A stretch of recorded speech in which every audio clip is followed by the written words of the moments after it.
Welcome everybody to this month's webinar. I know it's not quite winter yet, but we need to be prepared for incoming winter. And I always like to be prepared and give you guys ideas for what you should be doing prior to the winter. So we'll chat a little bit about that. And then I know that we've all been excited for the eBoost paste to come out. And so we're going to discuss that because it's now available. You can ship it. It's in the office. So we want to chat about that. Welcome everybody to this month's webinar where we'll discuss winter feeding and the eBoost paste. I want to start out with digestive function. We'll touch a little bit on energy requirements, fiber requirements, water requirements as we go into the winter time. And I know everybody's been excited to hear more about the eBoost paste. We've chatted a little bit about some of the ingredients that are similar in the new version of the racing formula. And we're going to discuss a little bit more about that in the eBoost paste and how you may talk to your clients about this product and where it may be most beneficial. Of course, you can ask questions anytime in the chat box, or at the end, we'll open it up for questions.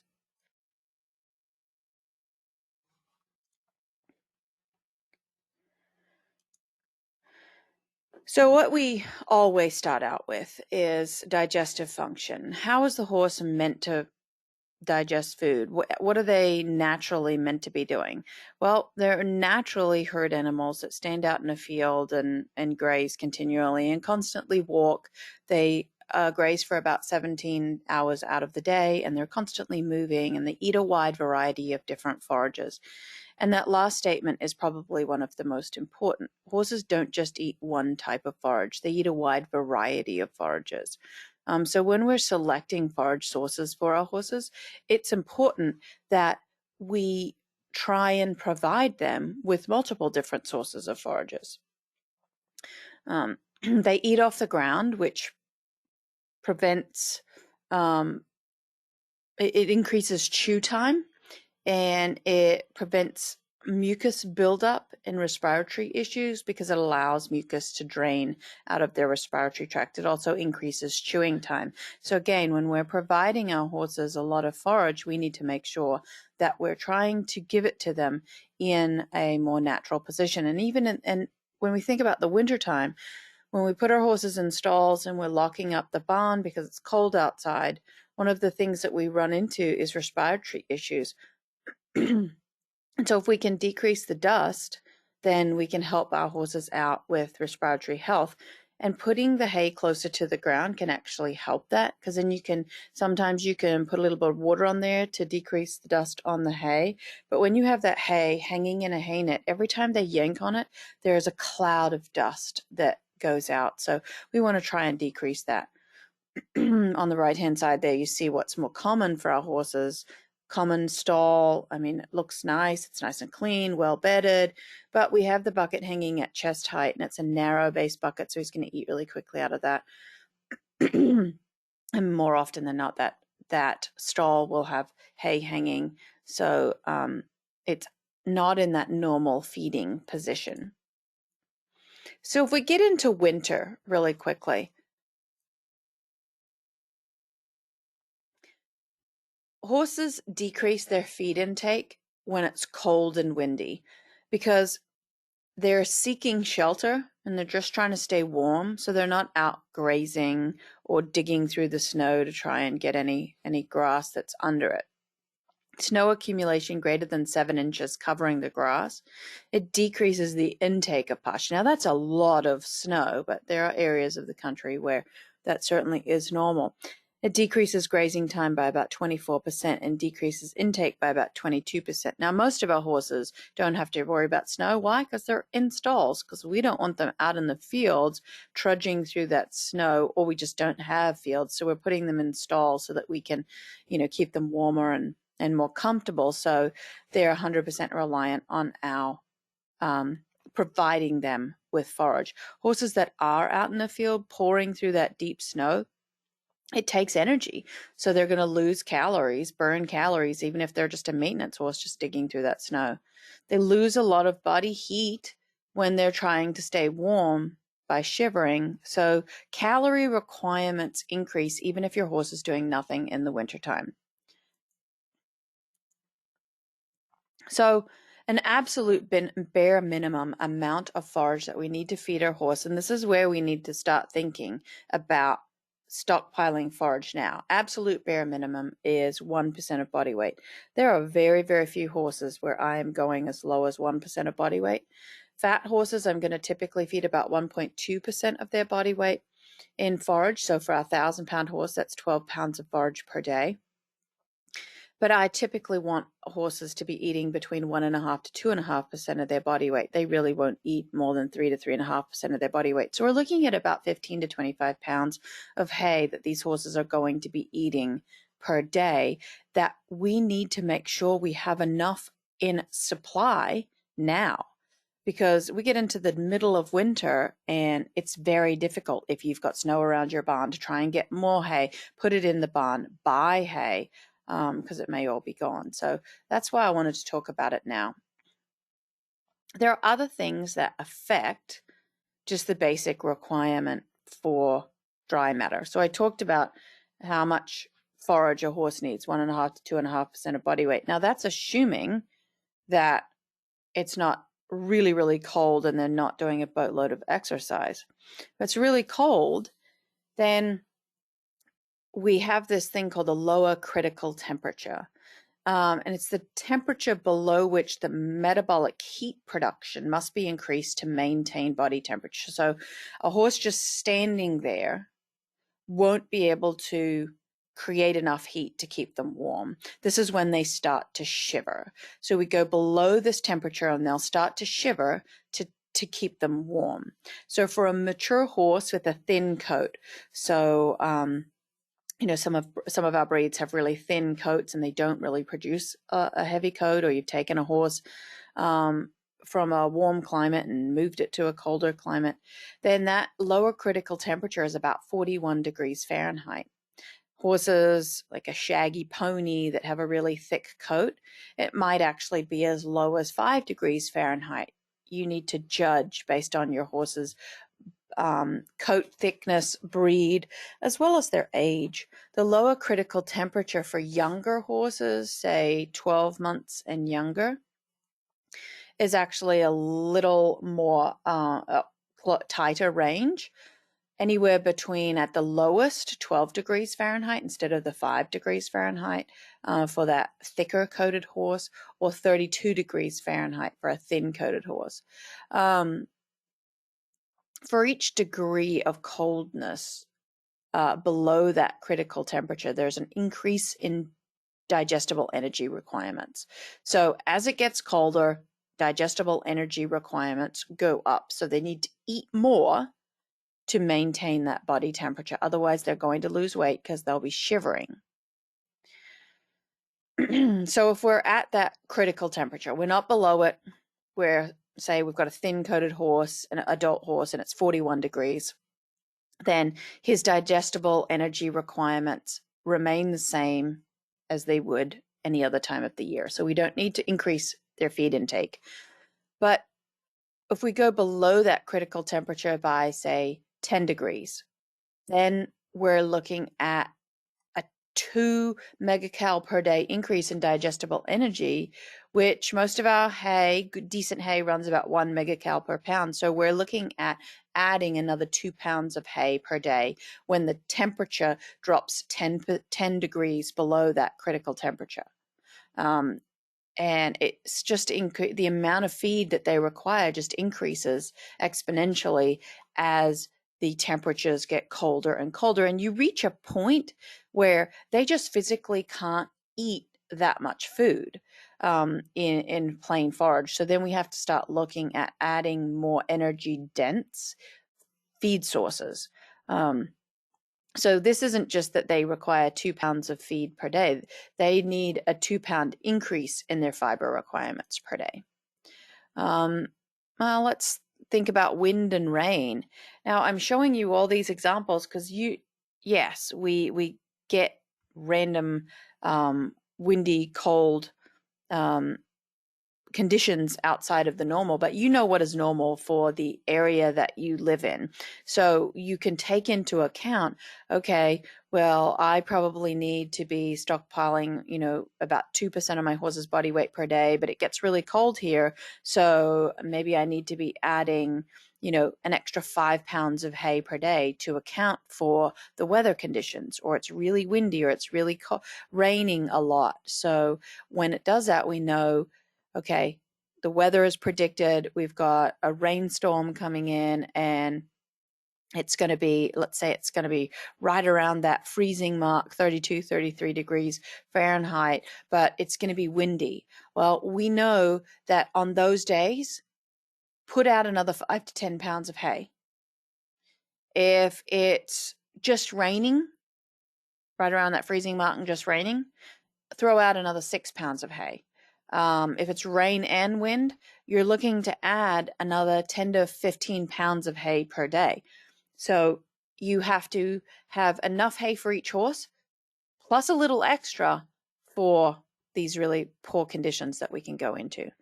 So it's really important as we go through the winter as well to mimic grazing behavior, right? If the horse is out in a field, he's going to be constantly chewing, walking around, constantly chewing. When we stick him in a stall, he's at the mercy of when we provide him with fiber to chew on. And so in the wintertime, he's more heavily reliant on us to provide him with that fiber. So we need to make sure that we don't just trade one problem for another. A lot of horses come out at the end of the winter that usually otherwise don't have gastric ulcers, and they've developed gastric ulcers, and it's just due to feeding management. So this is a bare minimum. How much hay will your horse need this winter? If we go with that 1.5% of body weight, 15 pounds a day over, really about 150 days of winter, if we think about mud season and winter and then mud season again, we're looking at about just a hair over a ton per horse. And if most of our local grass bales run about 40 pounds, that's about 60 bales. Now, if we live in an area where we know it gets really windy and really cold, then look more at the 2 to 2.5% of body weight per day. We're looking at, double that. We're looking at 2.5 tons of hay per day. So if you don't have that much hay stockpiled for your horses, there are other alternatives that are easier to store. Let's look at this diet really quickly of that horse in the wintertime doing no work, and we're not below that lower critical temperature, and we don't have wind and rain. He's getting 15 pounds of hay, and he's getting 2 ounces of DAC orange, and the diet, all of the ingredients, the crude protein, calcium, phosphorus, copper, zinc, selenium, manganese, iodine, lysine, vitamin A, vitamin E, they're all being met in the diet. Feed a little plain white iodized salt, and this I value here will be hit that red line, which means 100% of the requirement has been met. But where we need to increase this is if we have colder temperatures, adding another 5 pounds of grass hay is really just it's gonna bump up that digestible energy supplied to allow them to shiver, stay warm. Older horses, also their lower critical temperature is much higher than our average mature horses. It's probably closer to 50 degrees versus 41 degrees for a regular adult horse. So what are the alternatives? Timothy pellets, alfalfa pellets or cubes, beet pulp pellets or shreds, even soy hulls. These are all forage alternatives. And let's say you have just a straight Timothy hay or a straight orchard grass hay. It's not a bad idea to just buy some, say, Timothy pellets or alfalfa pellets and add those to the horse's diet, even some beet pulp through the wintertime. just to give some variety to the forage that you're supplying that horse, because the hindgut bacteria thrive when they're fed a variety of different fiber sources. That creates microbial diversity, which creates a healthy hindgut, which is what we're striving for.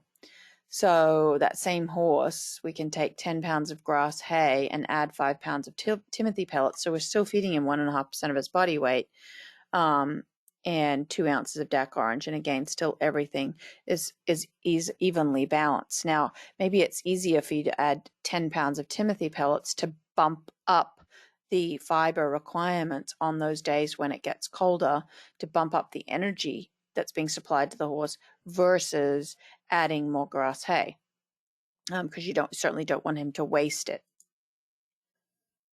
When we come to water requirements, I want you to know exactly how much your horse drinks now. I think that every horse is slightly different. Some drink a little more, some drink a little less, but what is normal for your horse? And now is the time to be determining what is normal. Then we'll see it slightly shift as weather gets a little cooler, and what is normal in the cooler weather. And you should keep a notebook on each horse, and then you can track, and then you know when they don't drink enough water for that particular horse, which may be different to the horse next to them. You know that we need to do something to increase their water intake. So on average, though, a horse at maintenance will drink anywhere between 5 and 15 gallons. Now, that's a really wide range, but that's because there's deviations in horses. Yearlings between 4 and 5 gallons. If their horse is exercising, that increases their water requirement 15 to 20 gallons. Now, pregnancy, we're looking at 5 to 15 gallons. They'll be drinking, when they're lactating, on the upper end of that 13 to 20 gallons, because we know milk is primarily water. So again, I show you this now because I really want you to get a good estimate of what your particular horse, what each horse is drinking. So that when we go into the wintertime and they're eating less grass, and we don't want to run the risk of impaction colic. So what is less water for that particular horse? Some tips for testing for dehydration. You can look at capillary refill time. So lift up their upper gum and you press your thumb on the gum, and how long it takes for the color to return, it will give you an estimate of hydration status. So if it takes 2 seconds or less for the color to return once you take your thumb away, then they're fine. They're nicely hydrated. But if it takes any longer than 3 seconds, then it's an indicator that they might be a little dehydrated. You can do the skin pinch test, right, kind of at the shoulder, where the shoulder and the neck meet, and you can pull the skin up. And again, you're looking at how long it takes for that skin to snap back into place.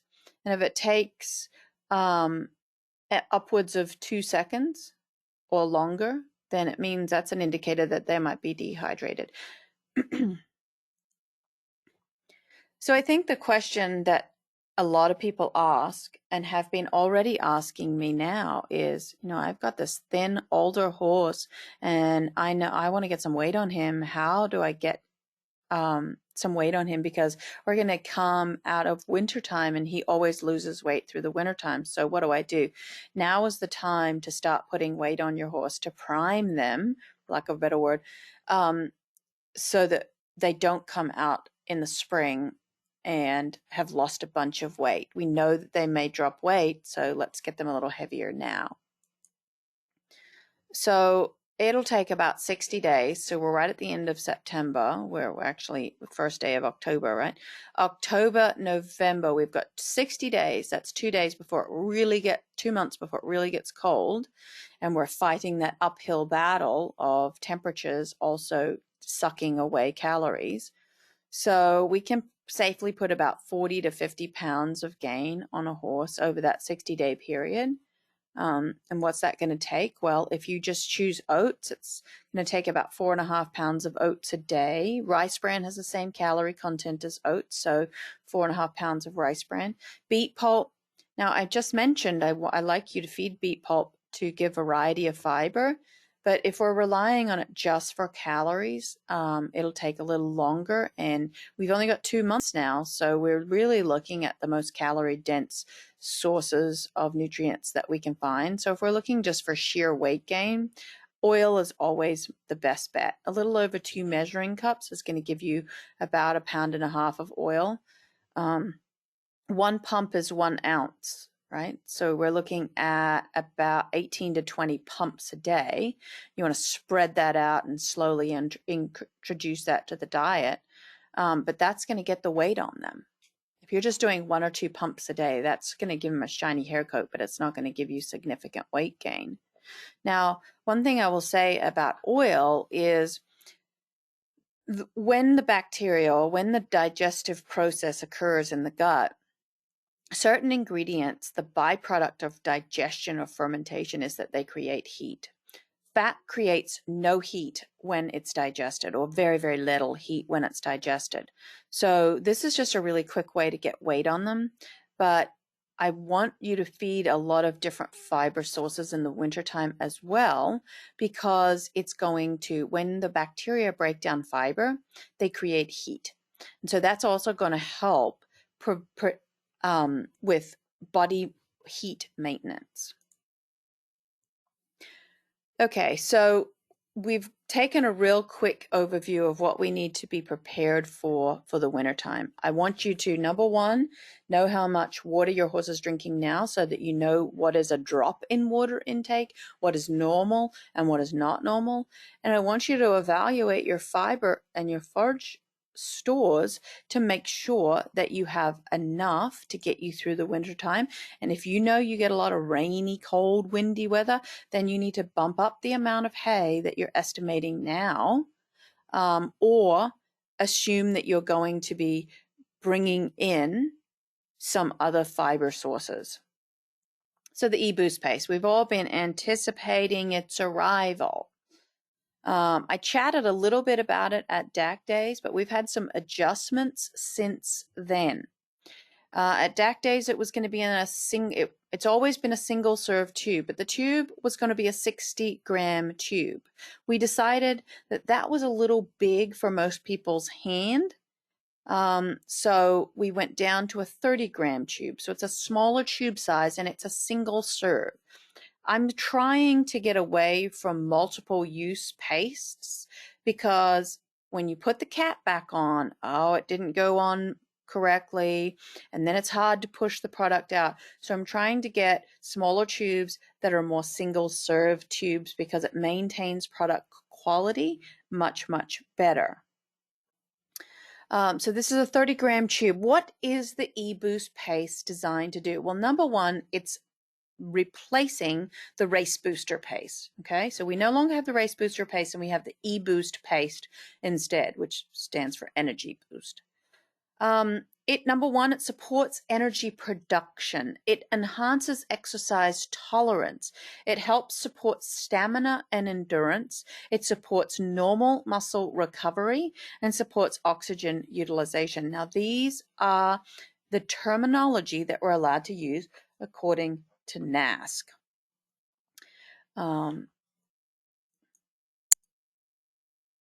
So one of the big things that plays a role in being able to support energy production and primarily the recovery is these branch chain amino acids.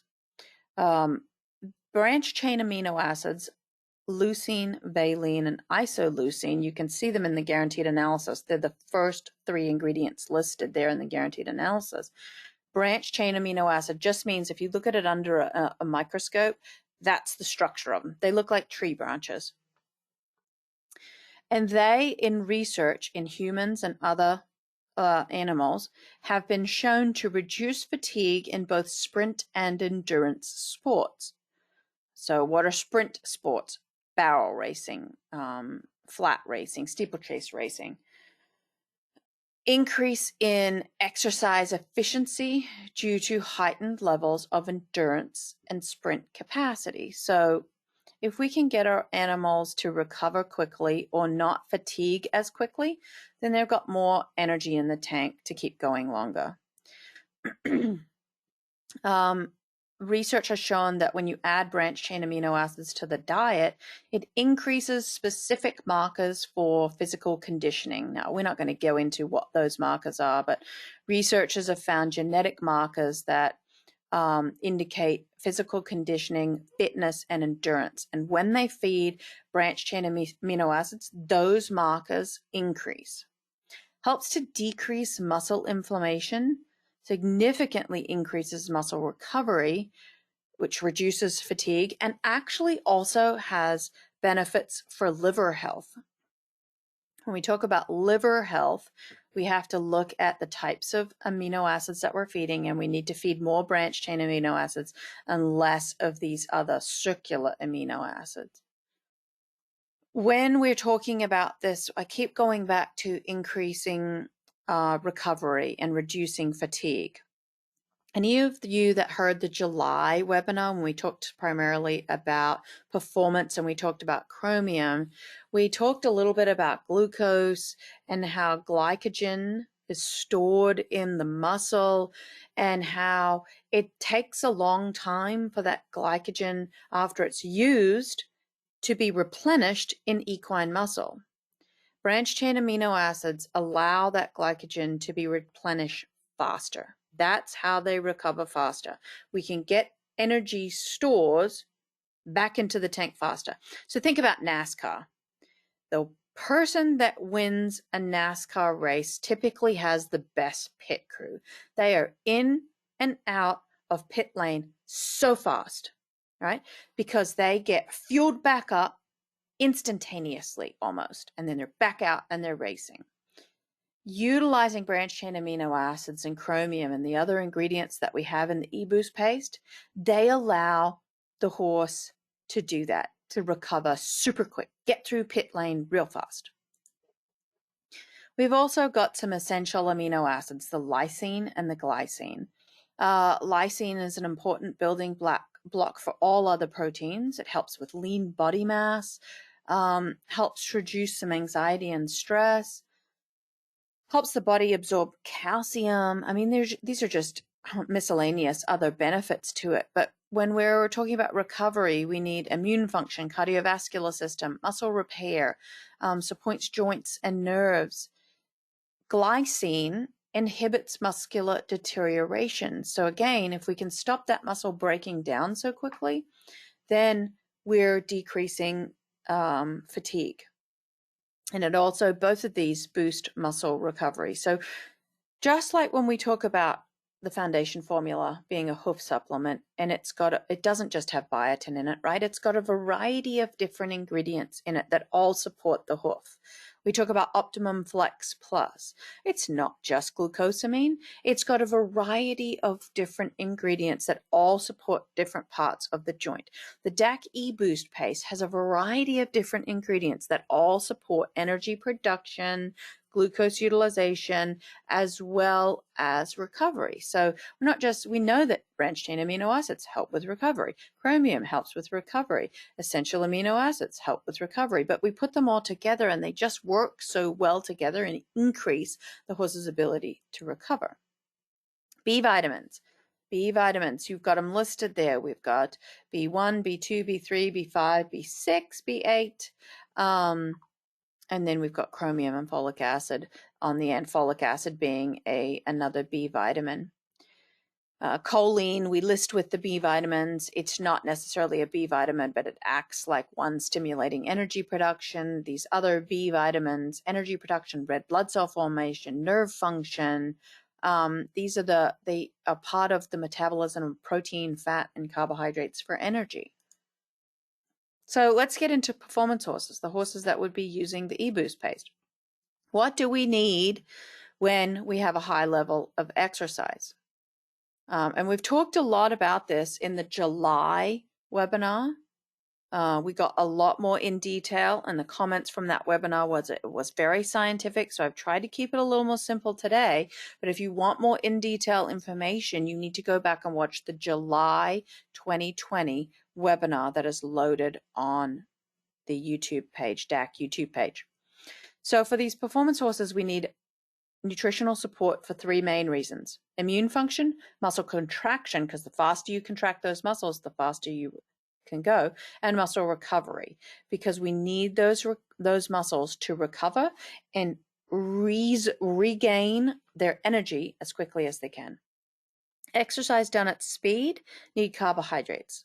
They need glucose in particular for those fast twitch muscle fibers. Fast twitch, so we've got lots of different muscle fibers here. We've got two types of fast twitch muscle fibers, and then we've got these slow twitch muscle fibers. And the slow twitch muscle fibers we call type 1. They rely on oxygen. They're very red in color because they have a lot of blood supply. They fatigue really slowly. They're not as fat. They're kind of long, thin muscles, and that is what we're going to use for long distance, right? Long, slow exercise is going to use a lot of those slow twitch muscle fibers. But when we have these fast twitch muscle fibers, and there's type 2, we call them type 2 muscle fibers. They don't use oxygen. They're very pale in color. They're almost blue because they don't have a lot of blood supply and they don't have a lot of oxygen, but they fatigue really, really quickly. And the reason why it takes a long time to get the nutrients, the energy back into them, because they don't have a lot of blood supply, because they don't need a lot of blood supply, because blood supply goes to muscles to provide oxygen, and these muscle fibers don't need oxygen. They can store a lot of glycogen, but once it's used, it takes 72 hours around about for it all to get back in there again. So I talked about the branched chain amino acids, the essential amino acids, the B vitamins. What else is in the eBoost paste that makes this stand out above other energy type supplements? Well, we're using KemTRACE chromium in this product. It's a water-soluble, very highly bioavailable organic source of chromium. It improves glucose utilization. Glucose is used for life in general. It's used for every function of the body, but we know that it's used. This is what gets stored as glycogen in the muscle, right? You eat food, you break it down, and glucose gets absorbed out of your intestines into your, and that's how it travels around the bloodstream as glucose, but when it gets stored, we store it as glycogen in the muscle fibers. The KemTRACE chromium is the first product of its kind on the market. It's chromium propionate.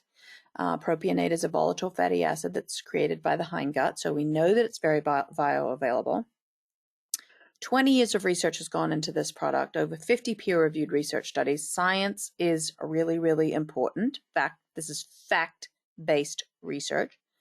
And of March of 2020, March of this year, it became the first and only FDA-approved chromium for use in horses. Oops. So I want to show you a quick video. I know that you've seen this video before, but I want to show it to you again because I think it gives you a great overview of how glucose, insulin, and chromium work together.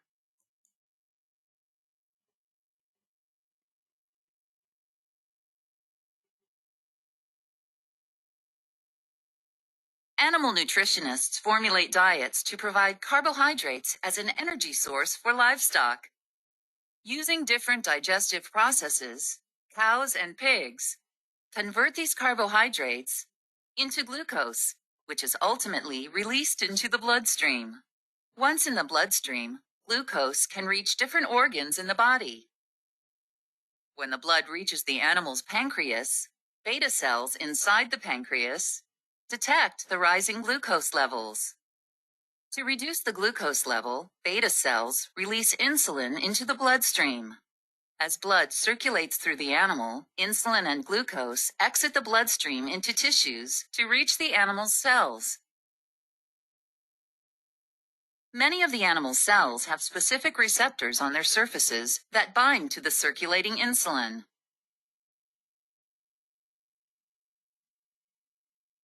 Insulin acts like a key in a lock to open the cell by activating glucose transporters so that the circulating glucose can get inside the cell. The dietary trace element, chromium, is necessary to optimize the activation of the insulin receptor so that more glucose can get into the cell. A maximum of 4 chromium molecules may bind to one insulin receptor, which can lead to an 8-fold difference in insulin receptor activation. Adding supplemental ChemTRACE chromium propionate to the diet provides the additional chromium for insulin receptor activation.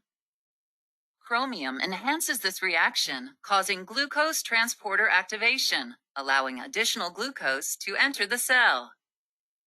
The additional glucose will allow for more energy to be available for proper cell function. Proper functioning cells can lead to a healthier, more productive animal.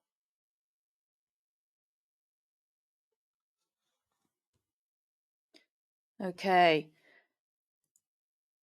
So here's a screenshot of exactly what's going on. And I think the video really describes it well, but we need to, if we can allow more glucose to get into the cell, more glucose can go and be stored in the muscle as glycogen.